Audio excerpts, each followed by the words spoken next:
नमस्कार। संसद के बजट सत्र में कई बड़े घटनाक्रम हुए हैं। देश की राजनीति को प्रभावित करने वाली कई घटनाएं हुई हैं। राहुल गांधी की सदस्यता समाप्त हुई है, यह सबसे बड़ी घटना है।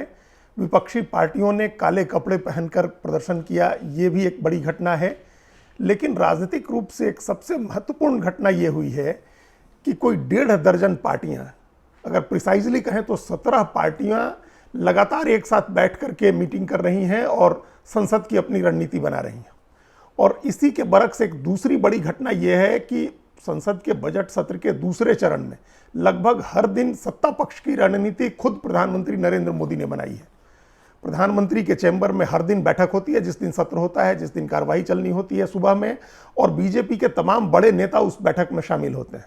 अमित शाह भी होते हैं, जेपी नड्डा भी होते हैं, नितिन गडकरी भी होते हैं, संसदीय कार्य मंत्री होते हैं, सूचना प्रसारण मंत्री होते हैं। ये सब लोगों के साथ प्रधानमंत्री बैठक करके रणनीति बनाते हैं। और दूसरी ओर मल्लिकार्जुन खड़गे जो कांग्रेस के अध्यक्ष हैं और राज्यसभा में नेता विपक्ष हैं, उनके चैम्बर में बैठ करके विपक्षी पार्टियों की रणनीति बनती है। ऐसा नहीं है कि यह पहली बार हो रहा है कि संसद सत्र में विपक्षी पार्टियां एकजुट हो रही हैं या एक साथ बैठ करके रणनीति बना रही हैं। पहले भी ऐसा होता था, और खासतौर से जब से मल्लिकार्जुन खड़गे अध्यक्ष हुए हैं तब से उन्होंने कमान संभाली है। वो विपक्ष का चेहरा बने हैं संसद के अंदर। वो जब भी बैठक बुलाते हैं तो पार्टियां उसमें आती हैं, शामिल होती हैं और साझा रणनीति बनती है। अभी क्या हुआ, जब इस दूसरा चरण शुरू हुआ तो अलग किसी गैर संसदीय गैर राजनीतिक कारण से तृणमूल कांग्रेस ने उस बैठक का, उन बैठकों का बहिष्कार शुरू किया। तृणमूल कांग्रेस उस बैठक में नहीं शामिल होती थी। मल्लिकार्जुन खड़गे जो बैठक बुलाते थे उसमें तृणमूल कांग्रेस नहीं आती थी। विपक्षी पार्टियों ने संसद भवन के परिसर से विजय चौक तक मार्च किया, उसमें भी तृणमूल कांग्रेस गैर हाजिर रही थी। लेकिन राहुल गांधी की सदस्यता समाप्त होने के बाद तृणमूल कांग्रेस भी मल्लिकार्जुन खड़गे की बैठक में शामिल हुई। तो अब ये 3 पार्टियां ऐसी हैं, विपक्ष की ज्यादातर पार्टियां कांग्रेस के साथ हैं, कांग्रेस की एलआई हैं, यूपीए में हैं या कांग्रेस के प्रति सद्भाव रखती हैं। 3 पार्टियां ऐसी हैं जो कांग्रेस से दूरी दिखाती थी या कांग्रेस से लड़ने का ऐलान करती थी। वो 3 पार्टियां हैं तृणमूल कांग्रेस, भारत राष्ट्र समिति और आम आदमी पार्टी। और ये दिलचस्प है कि राहुल गांधी की सदस्यता जाने के बाद जो मल्लिकार्जुन खड़गे बैठक कर रहे हैं उसमें ये तीनों पार्टियां शामिल हो रही हैं। संसद की साझा रणनीति में ये तीनों पार्टियां शामिल हो रही हैं। तृणमूल कांग्रेस भी आ रही है, के चंद्रशेखर राव की भारत राष्ट्र समिति भी, और अरविंद केजरीवाल की आम आदमी पार्टी भी। तो अब इसका क्या मतलब निकाला जाए, इससे क्या निष्कर्ष निकाला जाए? असली सवाल ये है, आज के वीडियो का जो असली मुद्दा है, जो थ्रस्ट है, वो ये है कि जो 17 पार्टियां एक साथ बैठ करके रणनीति बना रही हैं संसद के अंदर, तृणमूल कांग्रेस, भारत राष्ट्र समिति और आम आदमी पार्टी भी कांग्रेस के साथ बैठ रही हैं। तो इसका क्या मतलब है, इसका क्या मतलब निकाला जाए कि अब राहुल गांधी की सजा के बहाने या उसकी वजह से समूचा विपक्ष एकजुट हो गया। जो कांग्रेस विरोधी ताकतें थी वो भी अब एकजुट हो गई। उन पार्टियों को भी एहसास होने लगा कि जब कांग्रेस के साथ, और कांग्रेस में भी नेहरू गांधी परिवार के साथ जब इस तरह का बर्ताव होने लगेगा, जब इस तरह की स्थितियां आ जाएंगी तो उनकी क्या बिसात है, क्या उनको इस खतरे का एहसास हो गया है? इसके आधार पर क्या यह निष्कर्ष निकाला जा सकता है कि अब वो विपक्षी पार्टियां जो अभी तक लड़ रही थी वो भी डर गई हैं, उनको भी चिंता हो गई है कि बीजेपी या केंद्र की सरकार की एजेंसियां उनके साथ भी कुछ ऐसा कर सकती हैं। और इस डर से, इस चिंता में आगे का भविष्य देखते हुए क्या ये तमाम पार्टियां एक साथ आकर के चुनाव लड़ेंगी? ये बहुत बड़ा सवाल है, और इसका जवाब जब तक संसद का सत्र चल रहा है तब तक नहीं मिलेगा, या जब तक अगला चुनाव नहीं आ जाता है तब तक नहीं मिलेगा। ये पूरी गारंटी के साथ, पूरी जिम्मेदारी के साथ हम यहां बता रहे हैं कि उसके पहले कतई नहीं होगा। ये आमतौर पर संसद की जब कार्यवाही चल रही होती है तो विपक्षी पार्टियां तालमेल कर लेती हैं, विपक्षी पार्टियां कांग्रेस के साथ मिलकर के संसदीय रणनीति बनाती हैं। उनको पता है कि दोनों सदनों में कांग्रेस अब भी सबसे बड़ी पार्टी है और कांग्रेस की ताकत के बगैर किसी भी मसले पर सरकार का विरोध नहीं किया जा सकता है, या अगर सरकार का विरोध किया जाता है तो न कारखाने में तूती की आवाज होगी, उसका कोई असर नहीं होगा। इस वजह से तमाम पार्टियां अपने एजेंडे के तहत कांग्रेस के साथ हो जाती हैं, लेकिन जैसे ही सत्र खत्म होता है वैसे ही वो कांग्रेस के साथ लड़ने लगती हैं। और ये अभी दिखा बजट सत्र के पहले चरण में क्या स्थिति थी, और उसके बाद जो पूर्वोत्तर के राज्यों में चुनाव हुआ उसमें क्या स्थिति थी। त्रिपुरा में किस तरह से तृणमूल कांग्रेस ने लड़के और कांग्रेस और लेफ्ट दोनों को नुकसान किया, मेघालय में तृणमूल कांग्रेस ने किस तरह से नुकसान किया, तो ये सब ने देखा हुआ है। संसद के अंदर विपक्ष की रणनीति अलग होती है, संसद के बाहर अलग होती है।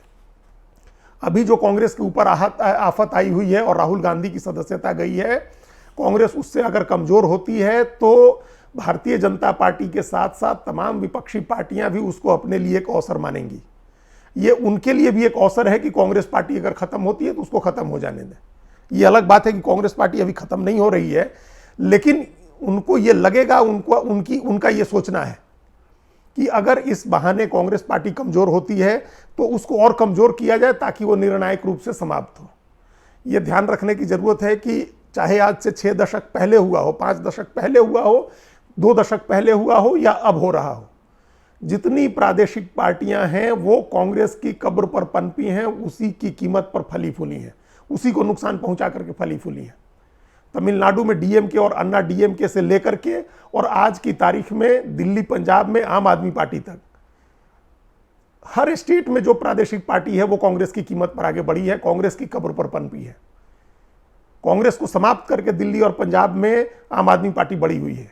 बिहार में कांग्रेस पार्टी को समाप्त करके राष्ट्रीय जनता दल इतनी बड़ी पार्टी हुई है, सबसे बड़ी पार्टी हुई है, और उसने राज भी किया है कांग्रेस को समाप्त करके ही।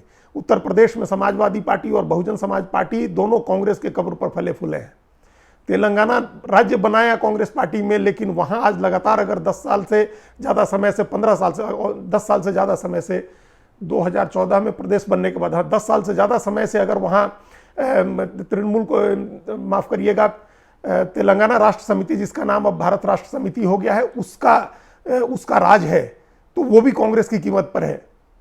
तो इस तरह से एनसीपी कांग्रेस की कीमत पर है। महाराष्ट्र में ममता बनर्जी की पार्टी जो है तृणमूल कांग्रेस, वो पश्चिम बंगाल में कांग्रेस की कीमत पर है। तो ये तमाम क्षेत्रीय पार्टियां कांग्रेस की कीमत पर फली फूली हैं, और वो किसी कीमत पर नहीं चाहेंगी कि उनके साथ मिलकर के या उनकी ताकत का इस्तेमाल करके कांग्रेस पार्टी आगे बढ़े और कांग्रेस फिर मजबूत हो, अपनी पुरानी ताकत हासिल करे।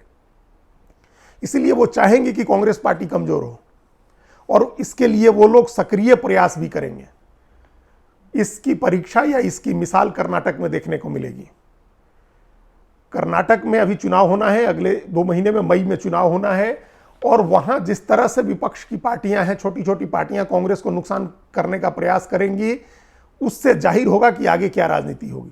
अगर विपक्ष की पार्टियां गंभीर हैं और उनको दिख रहा है कि बीजेपी की चुनौती है या केंद्र की जो मौजूदा सरकार है उससे लोकतंत्र को चुनौती है, लोकतंत्र के लिए खतरा है, विपक्षी पार्टियों के लिए खतरा है, वहां का अभिव्यक्ति की स्वतंत्रता को खतरा है, आजादी के लिए खतरा है, तो क्या वो कर्नाटक में एकजुट नहीं हो सकती हैं? क्या कर्नाटक में कांग्रेस और जेडीएस मिलकर के चुनाव नहीं लड़ सकते हैं? लेकिन इसका उल्टा हो रहा है। जेडीएस के जो नेता हैं, पूर्व मुख्यमंत्री एचडी कुमारस्वामी ने पिछले दिनों ममता बनर्जी से मुलाकात की और उसके बाद उन्होंने ऐलान किया कि ममता बनर्जी उनकी पार्टी के लिए प्रचार करने आएंगी कर्नाटक में। पिछले साल जब चुनाव हो रहे थे उत्तर प्रदेश के, तो ममता बनर्जी ने उत्तर प्रदेश में समाजवादी पार्टी के लिए प्रचार किया था। उसी तरह से उन्होंने वादा किया है कि वो कुमारस्वामी की पार्टी के लिए, एचडी देवेगौड़ा के परिवार की पार्टी जो है जेडीएस, उसके लिए प्रचार करने जाएंगी कर्नाटक। और उनसे पहले तेलंगाना के मुख्यमंत्री के चंद्रशेखर राव ने ऐलान किया हुआ है कि वो भी जेडीएस के लिए प्रचार करेंगे कर्नाटक में। ये दोनों बड़ी सत्तारूढ़ पार्टियां हर तरह से कर्नाटक में जेडीएस को मदद करने के लिए तैयार हैं। और उसका क्या मकसद होगा? क्या जेडीएस को मदद करके बीजेपी को हरा दिया जाएगा, या जेडीएस को मदद करने से कांग्रेस कमजोर होगी, अपोजिशन का वोट बटेगा, अपोजिशन कमजोर होगा और बीजेपी को फायदा होगा? यह बात क्या ममता बनर्जी और चंद्रशेखर राव को समझ में नहीं आ रही है? वो दोनों बखूबी समझ रहे हैं कि अगर वो जेडीएस के लिए प्रचार करते हैं, जेडीएस को संसाधन मुहैया करते हैं, उसको मदद करते हैं, तो इसका सीधा फायदा बीजेपी को होगा। बीजेपी फिर से चुनाव जीतेगी वहां और कांग्रेस हारेगी। ये लोग नहीं चाहती हैं, ये पार्टियां नहीं चाहती हैं कि कर्नाटक जैसे समृद्ध और बड़े राज्य में कांग्रेस सत्ता में आए। अगर कांग्रेस चुनाव जीत जाती है कर्नाटक में, तो आगे के तमाम चुनावों के लिए उसको ऑक्सीजन मिल जाएगा, उसको संजीवनी मिल जाएगी। तो ये पार्टियां जिस तरह से बीजेपी चौक करना चाहती है, उसकी गर्दन दबाना चाहती है, उस तरह से ये पार्टियां भी चाहती हैं, और ये कर्नाटक में हो रहा है। कांग्रेस पार्टी भी कोई कम नहीं है, कांग्रेस पार्टी भी आत्मघाती कदम उठा रही है, और उसने तालमेल की संभावना को बिल्कुल खारिज कर दिया पहले ही, और आधी सीटों पर उम्मीदवारों की घोषणा कर दी। 124 सीटों पर कांग्रेस पार्टी ने कर्नाटक में अपने उम्मीदवार घोषित कर दिए हैं, जिसमें कई सीटें ऐसी हैं जो वोकालिगा असर वाली सीटें हैं, जहां एचडी देवेगौड़ा के परिवार का असर रहा है। यहां तक कि लड़ाई बढ़ाने के लिए प्रदेश अध्यक्ष डीके शिव कुमार ने कहा हुआ है कि वो एचडी देवेगौड़ा के पोते जो हैं निखिल कुमारस्वामी के खिलाफ कैंडिडेट उतारेंगे।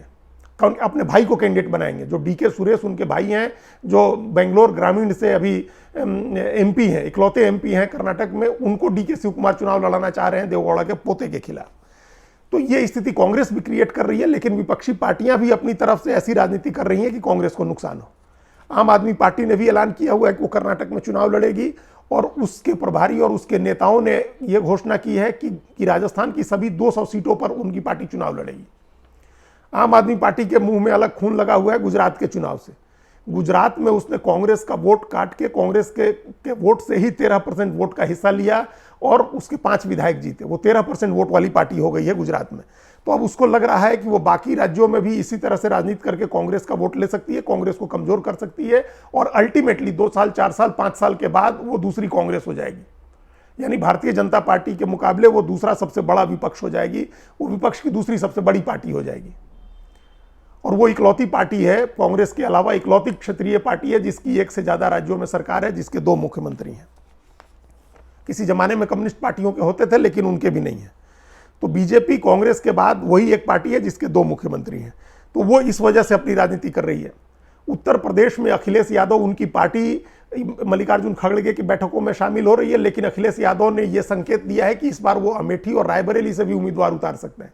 सोचे, दो सीटें सपा हमेशा छोड़ती रही है out of courtesy Congress party के लिए, जो नेहरू गांधी परिवार का पुराना की पारंपरिक सीट है अमेठी और रायबरेली, वहां भी अखिलेश यादव ने यह संकेत दिया है कि वो कैंडिडेट उतार सकते हैं। इसका क्या मतलब है?